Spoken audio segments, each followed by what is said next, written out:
ಯೋಗೇಶ್ ಗೌಡ ಪ್ರಕರಣದಲ್ಲಿ ಈಗಾಗಲೇ ಅವರು ಆಪಾದಿತ ಆಗಿದ್ದಾರೆ. ಈಗ ಇನ್ನಷ್ಟು ದಾಖಲೆಗಳು ಅಂದ್ರೆ ಕೊಲೆ ಮಾಡಕ್ ಮುಂಚೆ ಅಧಿಕಾರಿಗಳ ಜೊತೆ ಮಾತಾಡಿರುವಂತ ದಾಖಲೆಗಳು ಕೂಡ ಬಿಡುಗಡೆ ಆಗಿದೆ. ಈ ಸರ್ಕಾರ ಕೇಳ್ತಾ ಇತ್ತು ನಮ್ಮನ್ನ,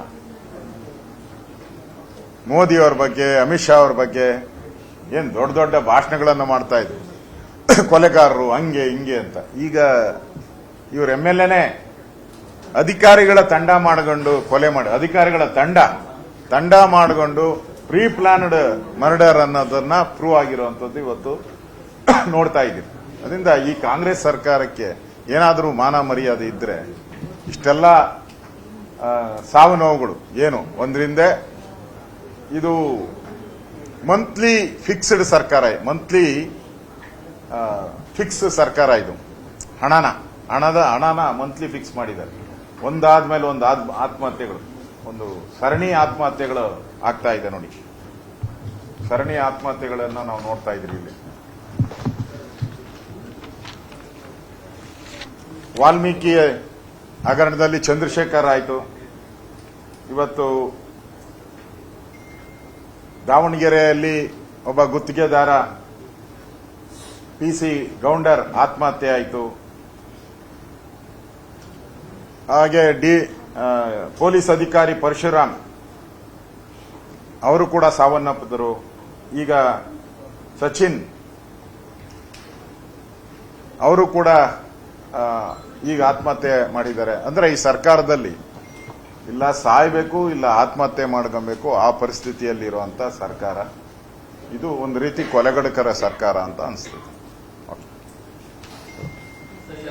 ಬಿಜೆಪಿ ಸರ್ಕಾರದ ಅವಧಿಯಲ್ಲಿ ಒಂದಿಷ್ಟು ಗೋಶಾಲೆಗಳನ್ನ ಘೋಷಣೆ ಮಾಡಿದ್ರು ಮುಂಬೈ ಸರ್ಕಾರದ ಅವಧಿ. ಆ ಶಾಲೆಗಳು ಇನ್ನೂ ಸ್ಟಾರ್ಟ್ ಆಗಿಲ್ಲ, ಹಣ ಇಲ್ಲ ಅಂತ ಕಾರಣಕ್ಕೆ ಪ್ರಸ್ತಾವಿತ ಗೋಶಾಲೆಗಳನ್ನ ಕೈ ಬಿಡೋದಕ್ಕೆ ಇವತ್ತು ಸಂಪುಟ ಸಭೆಯಲ್ಲಿ ಸರ್ಕಾರ ನಿರ್ಧಾರ ಮಾಡ್ತಾ ಇದೆ. ಇದನ್ನ ನಾನು ಸರಿ ಇಲ್ಲ. ಗೋ ರಕ್ಷಣೆ ಮಾಡುವಂಥದ್ದು ಇವತ್ತಿಂದ ಅಲ್ಲ, ಸಾವಿರಾರು ವರ್ಷಗಳಿಂದ ಭಾರತದ ಒಂದು ಸಂಸ್ಕೃತಿಯಾಗಿ ಬಂದಿರತಕ್ಕಂಥದ್ದು. ನಮ್ಮ ಕರ್ನಾಟಕದಲ್ಲಿರೋ ಎಲ್ಲ ಮಠ ಮಂದಿರಗಳು ಕೂಡ ಗೋಶಾಲೆಗಳನ್ನ ತೆರೆದು ಗೋ ರಕ್ಷಣೆ ಮಾಡ್ತಾ ಇದ್ದಾರೆ. ಗೋವುಗಳನ್ನ ನಾವು ಪವಿತ್ರ ಅಂತ ಪೂಜೆ ಮಾಡುವಂತ ಸಮಾಜ ನಮ್ಮದು. ಹಿಂದೆ ನಮ್ಮ ಸರ್ಕಾರ ಇದ್ದಾಗ ಈ ಗೋ ರಕ್ಷಣೆ ಮಾಡುವಂತ ದೃಷ್ಟಿಯಿಂದ ಮತ್ತು ಈ ತಳಿಗಳನ್ನ ರಕ್ಷಣೆ ಮಾಡುವಂಥದ್ದು, ಈ ಹಳ್ಳಿಕಾರ್ ಇರ್ಬೋದು, ಬೇರೆ ಬೇರೆ ತಳಿಗಳಿವೆ, ಇದನ್ನ ರಕ್ಷಣೆ ಮಾಡಬೇಕು, ಮುಂದಿನ ಜನಾಂಗಕ್ಕೆ ಇದು ಸಿಗಬೇಕು ಅನ್ನೋ ದೃಷ್ಟಿಯಿಂದನೂ ಕೂಡ ನಾವು ಗೋಶಾಲೆಗಳನ್ನ ಮಾಡುವಂಥದ್ದಕ್ಕೆ ಅವತ್ತು ಹಣನೂ ಬಿಡುಗಡೆ ಮಾಡಿದ್ರಿ. ನಾನು ರೆವಿನ್ಯೂ ಮಂತ್ರಿ ಇದ್ದಾಗ ಗೋಶಾಲೆಗಳಿಗೆ ಜಾಗಗಳನ್ನು ನಾವು ಕೊಟ್ಟಿದ್ದೀರಿ.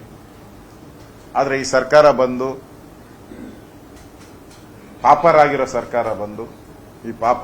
ಸರ್ಕಾರ ಆ ಗೋವುಗಳ ಅನ್ನಕ್ಕೂ ಕನ್ನ ಆಗ್ತಾ ಇದ್ದಾರೆ. ಗೋವುಗಳ ಅನ್ನಕ್ಕೂ ಕನ್ನ ಆಗ್ತಾ ಇರುವಂತದ್ದು ಇದೊಂದು ರೀತಿ ಆ ಗೋವುಗಳ ಶಾಪ ಇದಕ್ಕೆ ತಟ್ಟುತ್ತೆ. ಇದೊಂದು ಪಾಪಿಗಳ ಸರ್ಕಾರ. ಕನ್ನಡಿಗರ ಮೆಚ್ಚಿನ ನಿಮ್ಮ ನ್ಯೂಸ್ 18 ಕನ್ನಡ ಈಗ ವಾಟ್ಸ್ಆಪ್ನಲ್ಲಿಯೂ ಲಭ್ಯ. ಕರ್ನಾಟಕ ಮತ್ತು ದೇಶ ವಿದೇಶದ 360 ಡಿಗ್ರಿ ಸುದ್ದಿ ವಿವರವನ್ನ ನೀವು ನಿಮ್ಮ ಕೈ ಬೆರಳುಗಳಲ್ಲಿಯೇ ಪಡೆಯೋದಿಕ್ಕೆ ಈ QR ಕೋಡ್ ಅನ್ನ ಸ್ಕ್ಯಾನ್ ಮಾಡಿ. ನಮ್ಮ ಚಾನೆಲ್ ಅನ್ನ ಫಾಲೋ ಮಾಡಿ, ನೋಟಿಫಿಕೇಶನ್ ಆನ್ ಮಾಡಿ.